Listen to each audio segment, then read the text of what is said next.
تحياتي للجميع. My greetings to أعتقد بأن everybody.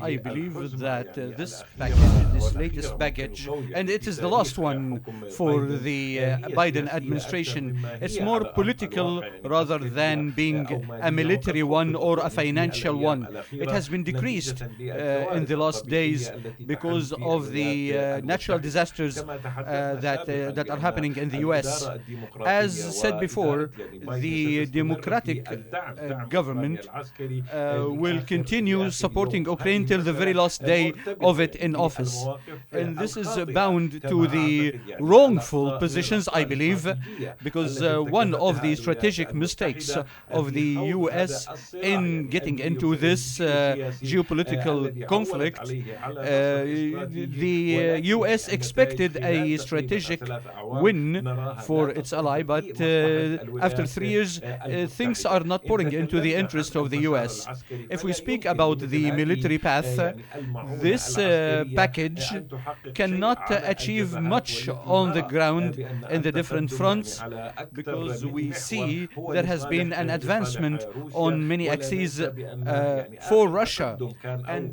the latest بمفهوم يعني advancement, التقدم uh, النسبي some كان relative مع advancement فشل was النظام made with the المباشر failure من of قطع the Ukrainian counter-attack some year ago.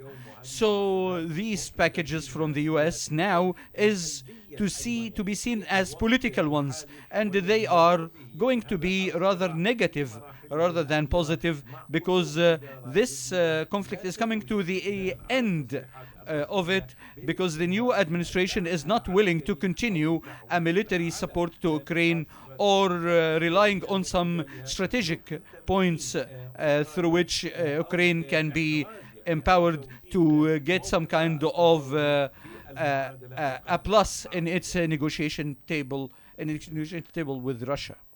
Now, the Biden administration's approach, of course, as you mentioned there, is going to contrast quite a lot with Trump's stance when it comes to the situation in Ukraine and the war between Russia and Ukraine. Although Trump can be unpredictable, people are expecting him to almost side with Putin, but he can be unpredictable. Does Trump's unpredictableness, if I can put it like that, make people a little bit nervous in Moscow?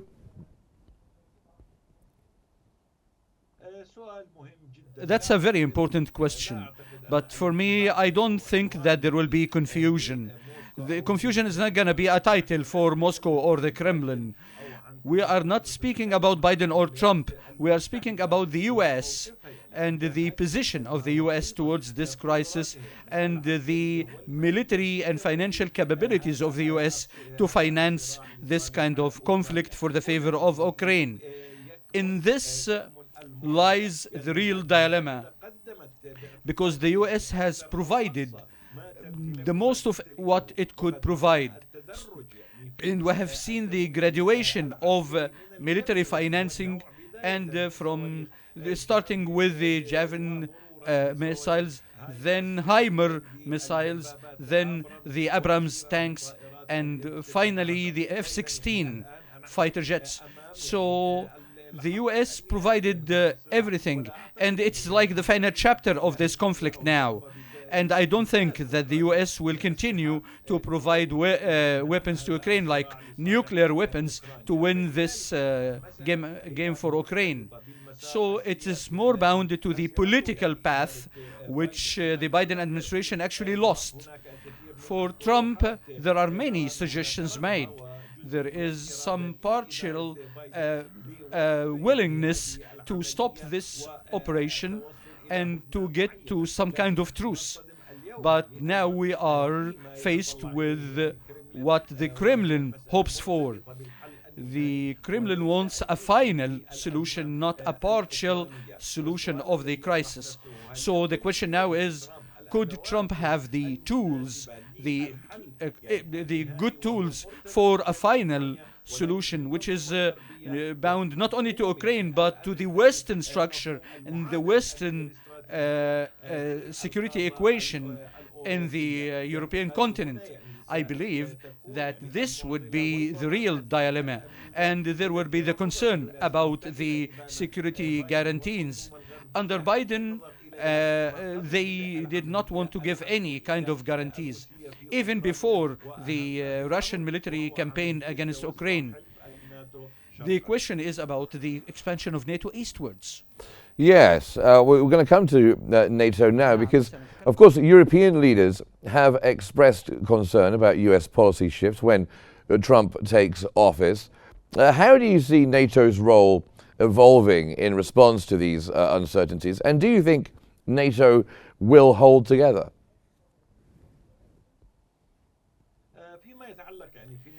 Regarding the NATO, there is some point that we need to be attentive to. I don't think that the NATO is a political party.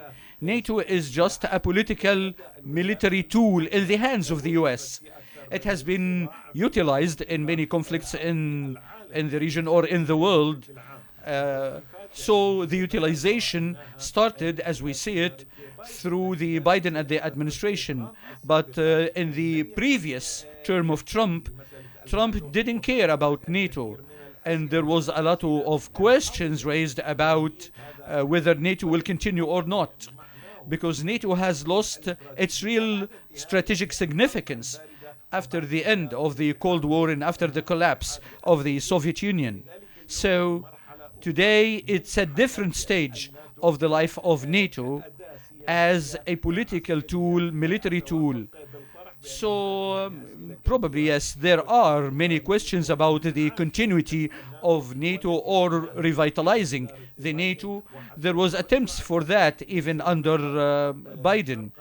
And it's not about expansion of NATO eastwards, but also to get NATO even towards the Asian side or to China. So now we are speaking about whether or not NATO should continue or not. Biden, I believe, has burdened NATO members with more money. And I think that the European system cannot meet all these demands. So I think the NATO issue now is bound to the foreign policy of the Trump administration.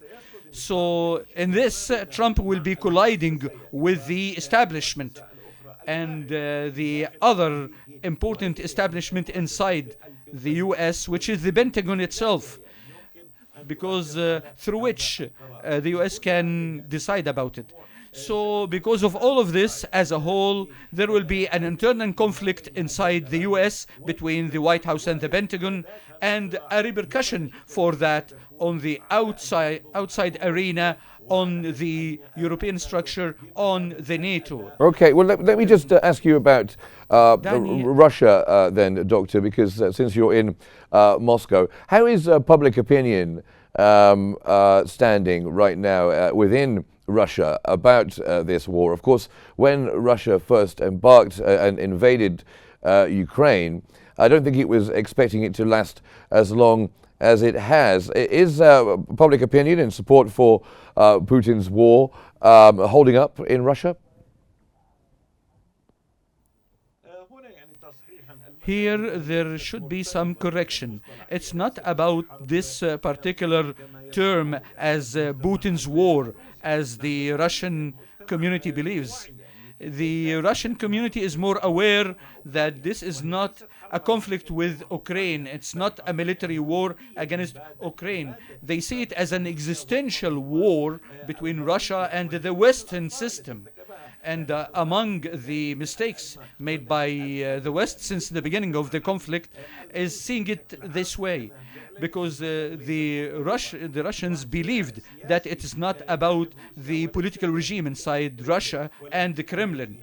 It's more of a real war with the West. It's a cultural war, political war, economic war against the Russian community by the West.